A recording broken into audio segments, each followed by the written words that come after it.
গৃহশিক্ষক YouTube চ্যানেলে সকল ছাত্রছাত্রীদের জানাই শুভকামনা। এই ক্লাসে আমরা তোমাদের মাধ্যমিক ইতিহাসের 5 নম্বর অধ্যায় বিকল্প চিন্তা ও উদ্যোগ এখান থেকে কিছু 2 নম্বরের প্রশ্ন উত্তর নিয়ে আলোচনা করব। আগের ক্লাসে আমরা তোমাদের এই অধ্যায় থেকে কিছু 1 নম্বরের প্রশ্ন উত্তর নিয়ে আলোচনা করেছিলাম। আমরা সেখানে 2টো পর্বে 1 নম্বরের প্রশ্ন উত্তর আলোচনা করেছিলাম। যারা সেই ক্লাস দেখোনি তারা অবশ্যই দেখবে। এছাড়াও আমরা তোমাদের এই অধ্যায় থেকে বেশ কিছু বিষয়কে খুব সহজে বুঝিয়ে দিয়েছি, সেখানেও আমরা 3টে ক্লাস করিয়েছি। আমাদের সেই ক্লাসগুলো যারা দেখোনি তারা অবশ্যই দেখবে। আর আমাদের চ্যানেলটা এখনও সাবস্ক্রাইব যারা করোনি তারা সাবস্ক্রাইব করে বেল আইকনটা প্রেস করে রাখবে, তাহলে আমাদের চ্যানেলের নতুন ক্লাসগুলো তোমরা দেখতে পাবে। আজ আমাদের আলোচনার প্রথম প্রশ্ন, বাংলার ছাপাখানার বিকাশে পঞ্চানন কর্মকারের ভূমিকা কী ছিল? এই প্রশ্নটা মাধ্যমিকে 2018 এসেছিল। তোমরা স্কুলের পরীক্ষার টেস্ট এবং মাধ্যমিকের জন্য খুব ভালোভাবে এটা তৈরি করবে। তাহলে পঞ্চানন কর্মকার এখানে বাংলার ছাপাখানার বিকাশে বলেই দিয়েছে। এখানে যেটা বলতে হবে, আচ্ছা আরেকটা কথা বলে দিচ্ছি আরও একবার, সেটা হচ্ছে যে 2 নম্বরের প্রশ্নের উত্তরগুলো 2-3টে বাক্যে উত্তর লিখতে হয়, খুব বেশি বড় উত্তর লেখার কিন্তু কোনো প্রয়োজন নেই, ঠিক আছে? তাহলে এখানে পঞ্চানন কর্মকার তিনি কি করেছিলেন, তিনি কে ছিলেন? তিনি কিন্তু বাংলার অক্ষর তৈরি করেছিলেন, ঠিক আছে? আর তিনি ছিলেন একজন নকশার, বিভিন্ন নকশার তিনি কাজ করতেন, ঠিক আছে? এবার সেই কাজকে কাজে লাগিয়েই তিনি কিন্তু ছেনি দিয়ে বাংলা অক্ষর কেটে কিন্তু বাংলা অক্ষর তৈরি করেছিলেন। আর এই অক্ষর কাটার সময় তাকে কে সাহায্য করেছিল? তাকে সাহায্য করেছিলেন চার্লস উইলকিন্স। আর এই যে তিনি যে অক্ষর তৈরি করেছিলেন, এই অক্ষর দিয়েই কিন্তু হ্যালেডের ব্যাকরণ বইটা ছাপা হয়েছিল, ঠিক আছে? আর এরপর তিনি পঞ্চানন কর্মকার শ্রীরামপুর মিশন প্রেসে যোগ দিয়েছিলেন এবং তিনি সেখানে বিভিন্ন মাপের ও ছাঁচের অক্ষর তিনি তৈরি করেছিলেন। তাই এর ফলে বাংলা ভাষা ছাপা অনেক বেশি উন্নত হয়েছিল, ঠিক আছে? এরকম বললেই হবে। আর এরপরের প্রশ্ন যেটা আছে সেটা হচ্ছে যে বাংলার মুদ্রণের ইতিহাসে বটতলা প্রকাশনার গুরুত্ব কী? এই প্রশ্নটা 18 মাধ্যমিক 24-এ এসেছিল। তোমরা খুব ভালোভাবে বিভিন্ন পরীক্ষার জন্য এটা তৈরি করবে, ঠিক আছে? তাহলে এখানে কি বলতে হবে যে বটতলা প্রকাশনা, তাহলে এটা কোন জায়গায় এইটা তৈরি হয়েছিল? শ্যামবাজার, কলকাতার শ্যামবাজার, শিয়ালদা, জোড়াসাঁকো, দর্জিপাড়া, এইসব জায়গায় যে ছাপার কাজ হতো সেটাকেই বলা হতো বটতলা প্রকাশনা, ঠিক আছে? আর এখানে কি হতো, এখানে কি বিষয়ে ছাপা হতো? এখানে মানে এগুলোই এখানকার একটা বৈশিষ্ট্য ছিল। এখানে হচ্ছে যে তোমাদের বিভিন্ন ঘটনা, রান্নার বই, কৃষির বই, ঠিক আছে, গোপাল ভাঁড়ের গল্প, তারপরে পুঁথি পাঁচালী, এগুলো সবই কিন্তু এখানে ছাপানো হতো, ঠিক আছে? আর এছাড়া আর একটা কী হতো, এখানে যে কাগজে বইগুলো ছাপানো হতো সেগুলো কিন্তু আমাদের দেশের হাতে তৈরি কাগজে ছাপা হতো।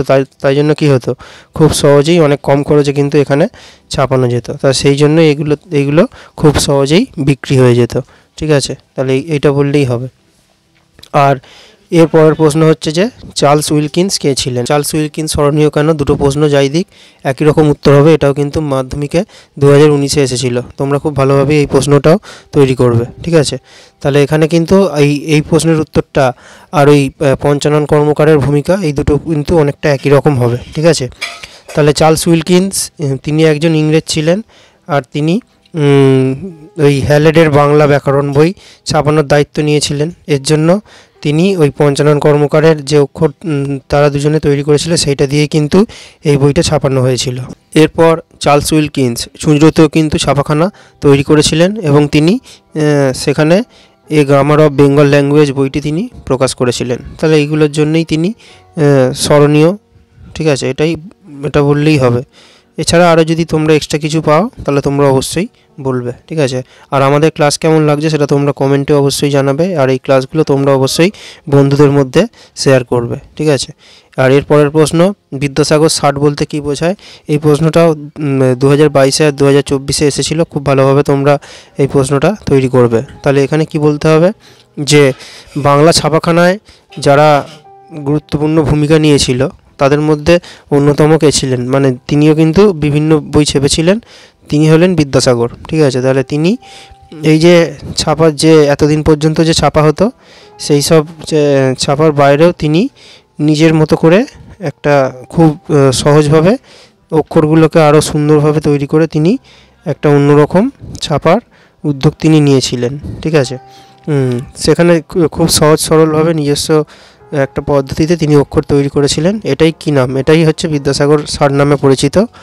আর এই বর্ণমালায় তিনি যে অক্ষরগুলো তৈরি করেছিলেন তাতে বাংলা গদ্যকে অনেক সহজ বা আধুনিক করাই ছিল তার উদ্দেশ্য, এটা বললেই হবে। ঠিক আছে, আর ইতিহাস যারা তৈরি করতে পারছো না, আমরা আগের ক্লাসেই বলেছিলাম যে তোমরা আগে শর্ট প্রশ্নগুলো তৈরি করো। তাহলে শর্ট প্রশ্ন তৈরি করার পর 1 নম্বরের প্রশ্নগুলো যাদের তৈরি হয়ে যাবে, তারপর তারা কিন্তু 2 নম্বরের প্রশ্নগুলো তৈরি করবে। এই প্রশ্নগুলো তোমরা মুখস্থ করে অবশ্যই খাতায় লিখবে, কেন পরীক্ষায় তোমাদের লিখতেই হবে। সেজন্য এই প্রশ্নগুলো তোমরা বাড়িতে লিখেই অভ্যাস করবে, তাহলে কিন্তু খুব সহজেই তোমরা এগুলো তৈরি করে ফেলতে পারবে। ঠিক আছে, আর এরপরে হচ্ছে সুরেশচন্দ্র মজুমদার স্মরণীয় কেন? এই প্রশ্নটা বা বাংলা ভাষায় ছাপাখানা বিকাশে লাইনোটাইপ প্রবর্তনের গুরুত্ব কী? এই প্রশ্নটা মাধ্যমিকে 2025-এ শেষ এসেছিলো, এছাড়া আরও 2বার এসেছিলো। সেজন্য তোমরা স্কুলের পরীক্ষা আর টেস্ট পরীক্ষার জন্য ভালোভাবে এটা তৈরি করবে। ঠিক আছে, তাহলে এখানে কি বলতে হবে যে ছাপাখানা লাইনোটাইপ, তাহলে অনেকেই ছাপাখানা বাংলা ছাপার জন্য অনেক মানুষই গুরুত্বপূর্ণ ভূমিকা পালন করেছিলেন। তাদের মধ্যে অন্যতম কে ছিলেন? যে সুরেশচন্দ্র মজুমদার। ঠিক আছে, কেন? কারণ তিনি কি করেছিলেন, তিনি এই যে লাইনোটাইপ এটা এমন একটা মানে ছাপানোর পদ্ধতি যে এখানে প্রত্যেকটা লাইনকে খুব সুন্দরভাবে ছাপানো যেত এবং সেটা পরিবর্তন করা বা পাল্টানো, সেই লাইনটার জন্য যদি কোনো কিছু পাল্টাতে হতো তাহলে কিন্তু সেটা কিন্তু পাল্টানোও যেত। ঠিক আছে, এটা বললেই হবে। আর লাইনোটাইপে পুরো একটা লাইন ধরে ছাপা হতো, এটা তো বলেই দিলাম। আর ঢাকার ইডেন প্রেসে সর্বপ্রথম এই মেশিন কিন্তু বসানো হয়েছিল। ঠিক আছে, তাহলে পরের ক্লাসে আমরা তোমাদের এই অধ্যায় থেকে আরও কিছু 2 নম্বরের গুরুত্বপূর্ণ প্রশ্ন উত্তর নিয়ে আলোচনা করব।